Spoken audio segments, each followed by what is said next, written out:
Hello everyone, आप सब कैसे हैं। मैं उम्मीद करता हूं कि बहुत अच्छे होंगे और अपनी पढ़ाई को बहुत अच्छे से कर रहे होंगे। मैं Akash Kumar Bhadana ICT virtual classroom में आपका बहुत बहुत स्वागत करता हूं।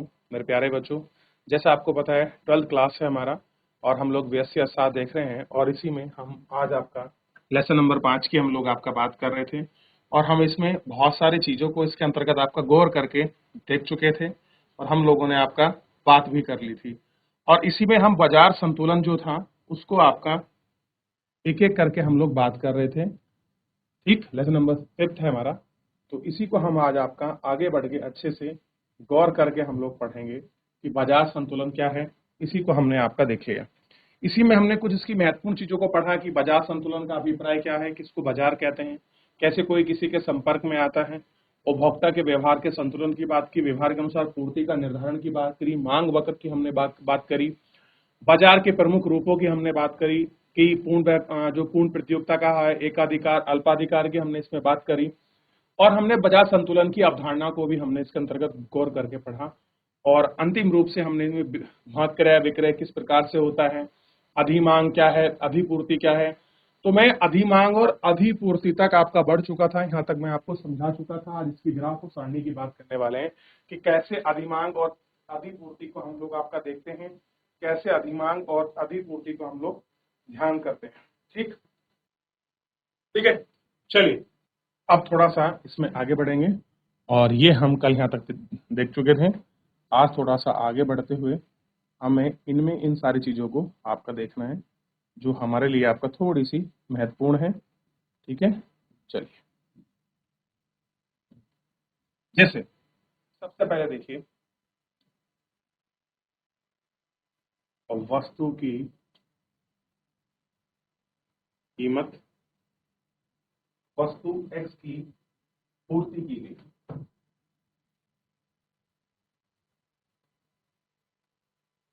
वस्तु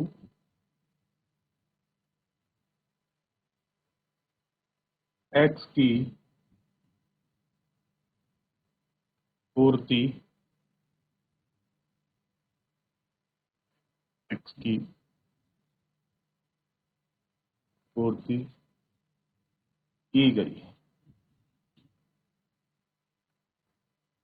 अगला इसमें हमने जो आपका देखना है वो क्या देखना है, वस्तु एक्स की गई मात्रा।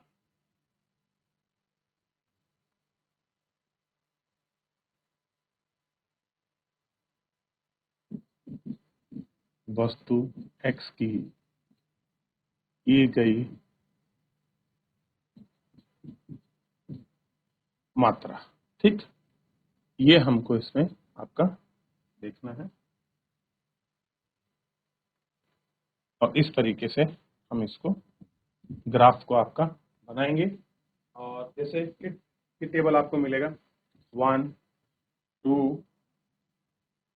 3 4 और आपका 5th। यहाँ पर आपका 2 4 6 8 और आपका 10। ठीक, और अधिमांग में यहाँ पर होगा 10 8 6 4 2 6 इसके आप 4 और ये लास्ट में 10 कर लेते हैं। अब इसमें हमको बताना है कहां पर, देखिए ये वस्तु की कीमत है, ये वस्तु की एक्स की पूर्ति की, कोई वस्तु रही होगी एक्स और वस्तु एक्स की गई मात्रा, ये पूर्ति है और ये इसकी मात्रा है। तो आपने जो पीछे पूर्ति और मात्रा में हमने एक चीज मैंने आपको बताई थी कि किसको अधिमान कहते हैं, किसी को अधिपूर्ति कहते हैं। ठीक, तो यहां मैंने आपको अधिपूर्ति के विषय में समझाया था और यहां मैंने आपको जो है अधिमान के विषय, पूर्ति के विषय में समझाया। ठीक, अधिपूर्ति और यहां मैंने आपको अधिमान,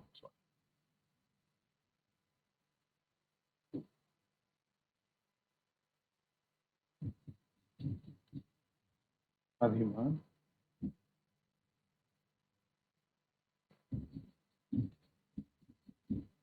ठीक, तो उसी का हमको यहाँ सारणी रूप में दिया गया है। किसी वस्तु की कीमत कोई 1 रही होगी, सेकंड 2 रही होगी, थर्ड रही होगी, फोर्थ रही होगी। वस्तु की क्वांटिटी मान लीजिए 2 है, 4 है, 6 है, 8 है और 10 है। और वस्तु की गई मात्रा कितनी है? देखिए, ये वस्तु की आपकी पूर्ति है और ये उसकी मात्रा है, क्वांटिटी है। मान लीजिए 10 है, 8 है, 6 है, 4 है। उसी परिभाषा के अनुसार अगर आप पढ़ोगे तो आपको समझ आएगा पूर्ति की गई है 2 की और मांग कितने की है? 10 की। थोड़ा सा इसको समझ लीजिए, मैं इसको थोड़ा फोर कर देता हूँ वापस, अच्छा सा नहीं दिखा बच्चों को। देखिए, बड़ा सरल है। यहाँ पर अगर आप थोड़ा सा कुछ समझेंगे तो चीजें थोड़ी सी आपको जल्दी से स्पष्ट हो जाएंगी। जैसे देखिए, वस्तु की पूर्ति, बाजार में किसी वस्तु की मांग है 10 की, लेकिन बाजार में पूर्ति कितनी हो रही है? केवल 2 की। किसी वस्तु की बाजार में मांग है 8 की, लेकिन पूर्ति कितने की हो रही है? 4 की।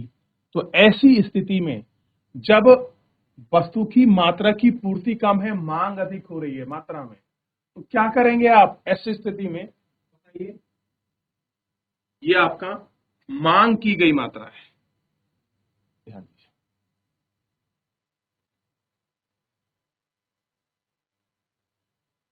वस्तु एक्स की मांग की गई मात्रा।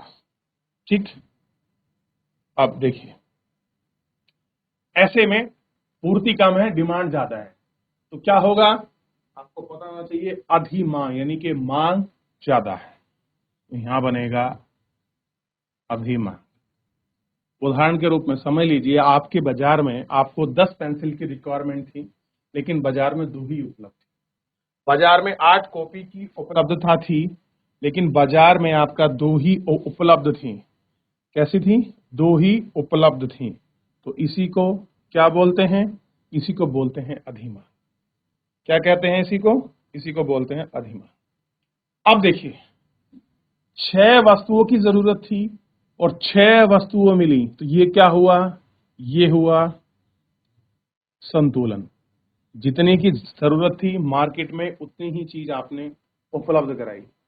ये रेट भले ही 3 का था, रेट पे कोई फर्क नहीं पड़ता, ज्यादा है, बस ये कोशिश करनी होती है कि वो कितने स्थिति में आपका जा रहा है। तो क्लियर हुआ कि संतुलन इसमें कौन सा है कि 6 वस्तुओं की डिमांड थी और 6 वस्तु ही बाजार में उपलब्ध है, तो क्या हो गया आपका? संतुलन। और यहाँ पर 10 वस्तुओं की डिमांड थी, 2 ही उपलब्ध थी, 8 वस्तुओं की डिमांड थी और 4 उपलब्ध है, तो क्या है? अधिमांग, यानी कि मांग की डिमांड ज्यादा है, तो इसलिए क्या है? ये आपका बेसिकली अधिमांग है। ठीक, ध्यान रहेगा। और यहां पर देखिए, आप यहां पर कंडीशन थोड़ी सी आप पढ़ेंगे, चीजें देखेंगे तो आपको समझ आएगा और स्पष्ट रूप से। ठीक,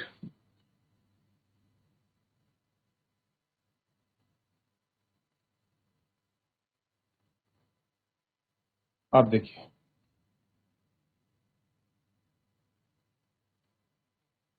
जैसे आप स्पष्ट करें, वस्तु की डिमांड है 4 की, लेकिन मार्केट में कितनी है? 8। डिमांड है 10 की और मार्केट में उपलब्धि कितनी है आपकी? 10। ठीक, कैसी है? मार्केट में उपलब्ध ही 10 है, तो ये क्या है? तो एक अधिपूर्ति होगी और ये क्या है? अधिपूर्ति। अब मुझे बताइए, 10 सप्लाई है और 10 का 10 है, ये क्या हो? देख लिया? चलिए थोड़ा सा इसको एक्सप्लेन करते हैं। देखिए, क्या कह रहे हैं कि इस तालिका में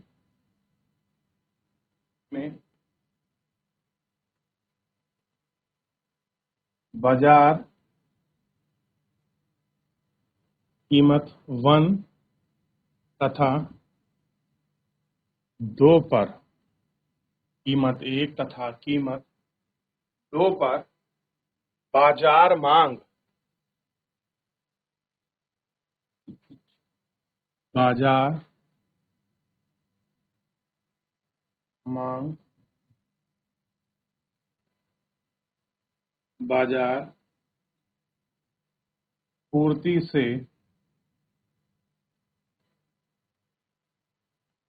अधिक थी। कैसी थी? अधिक थी। यहाँ देख सकते हो कैसी थी?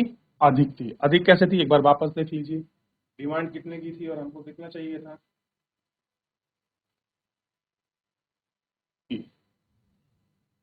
अतः यह स्थिति अतः यह स्थिति अधिमांग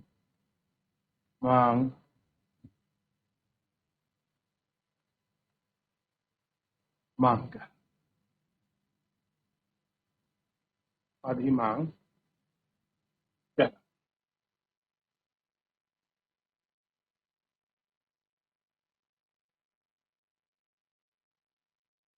बाजार कीमत पर 4/5 4/5 बाजार आपूर्ति बाजार आपूर्ति से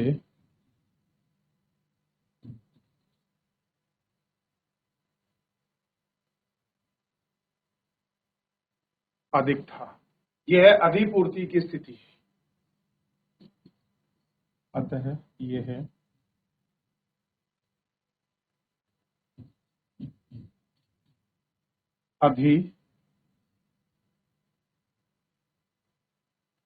अधिपूर्ति की स्थिति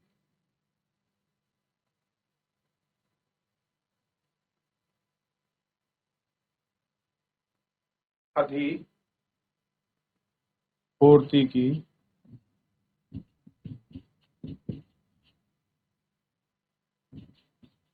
स्थिति। अतः कीमत 3 पर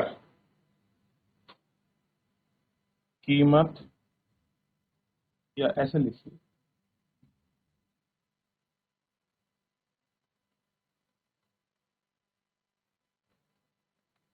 बाजार कीमत 3 पर वस्तु की मांग तथा वस्तु की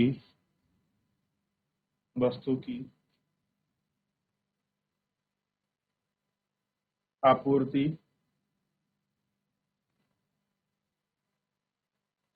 बाजार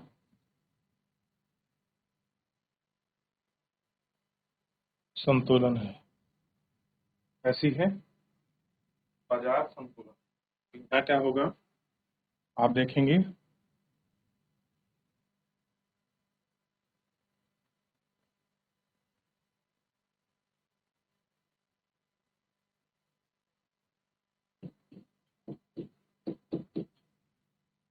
बाजार मांग बराबर बाजार आपूर्ति कितनी 6 इकाई 6 इकाई। और यही क्या है? बाजार संतुलन है। हो गया। अब एक ग्राफ थोड़ा सा देखिए।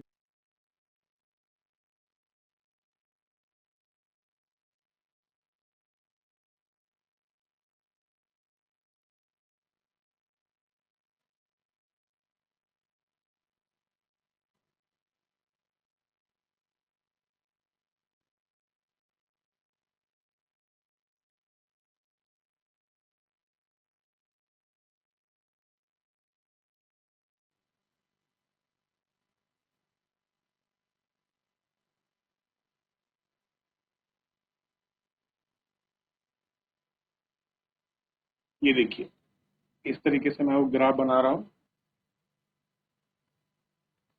ये देखिए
ये इस तरह, चलिए हाथ से ड्रॉ करते हैं कि इस तरीके से इसको इंटरसेप्ट करें, और ये बिंदु होगा ई, ये बिंदु होगा डी, ये वाई एक्सिस, ये एक्स एक्सिस, ध्यान दीजिए ओ, ये होगा कीमत का यानी कि प्राइस का, ठीक है। ये होगा Q1, Q2, Q1, Q2, हम यहाँ रख देंगे प्राइस यानी कि कीमत, और यहाँ लिखेंगे अधिपूर्ति, अधिपूर्ति, और नीचे लिखेंगे यहाँ होगा अधिमांग, एफ एफ, ये होगा P1 और P2, OS P1 P2 S, और ये होना चाहिए एक्स एक्सिस। तो इस प्रकार का आपका क्या बनेगा, ध्यान दीजिए। तो ये जो लाइन है बेसिकली ये वाली, ये है आपका पूर्ति की लाइन। तो संपूर्ण जो आपको पूर्ति दिखा रही है ये उसकी लाइन है, ध्यान दीजिए, और ये उसी की लाइन।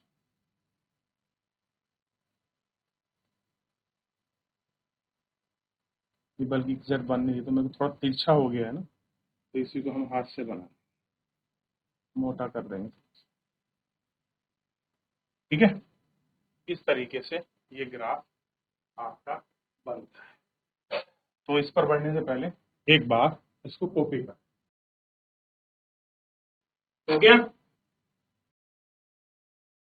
ये बनाइए, आगे बढ़े, चलिए।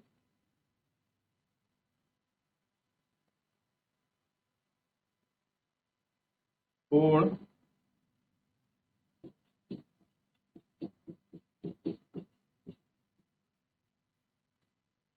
प्रतियोगिता में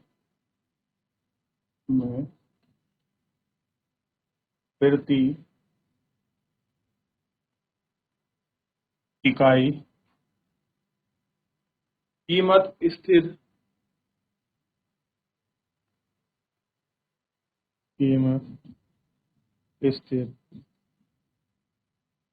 होने के कारण, के कारण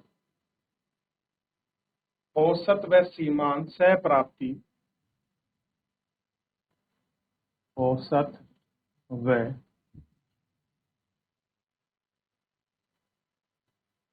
सीमांत सहप्राप्ति समान रहते हैं,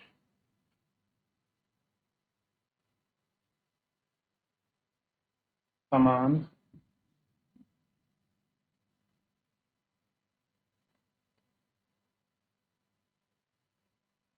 समान,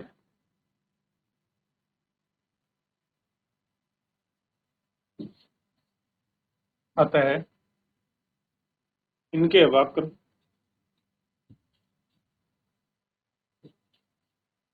इनके वक्र ओ एक्सिस एक्स के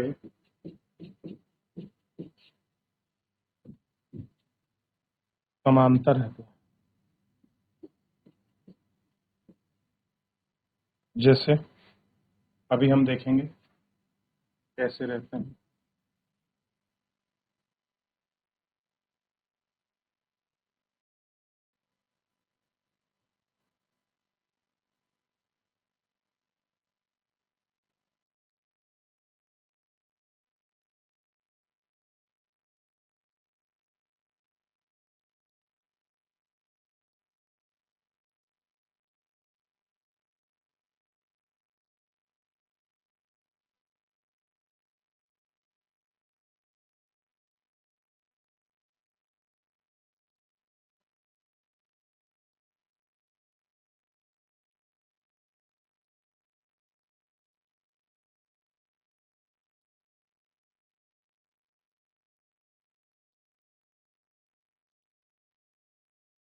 कीमत उत्पादन उद्योग, ये वाई एक्सिस, और ये x axis, D D S और एस। एक ग्राफ तो बनेगा ये, और एक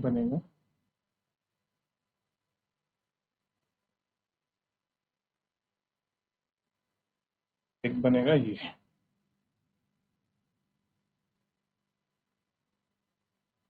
ये वाई एक्सिस,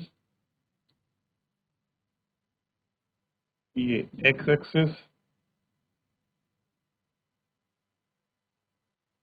ये बनी समांतर लाइन, ये ओ, ये हो जाएगा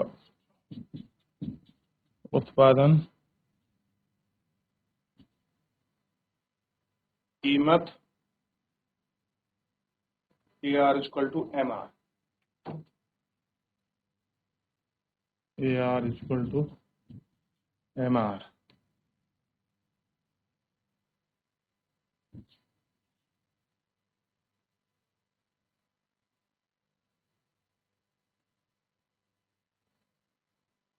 चलिए देख लिया, तो इस तरीके से करना था। फिलहाल जो है मेरे प्यारे बच्चों, आज के लिए इतना ही। मिलते हैं नेक्स्ट लेक्चर में।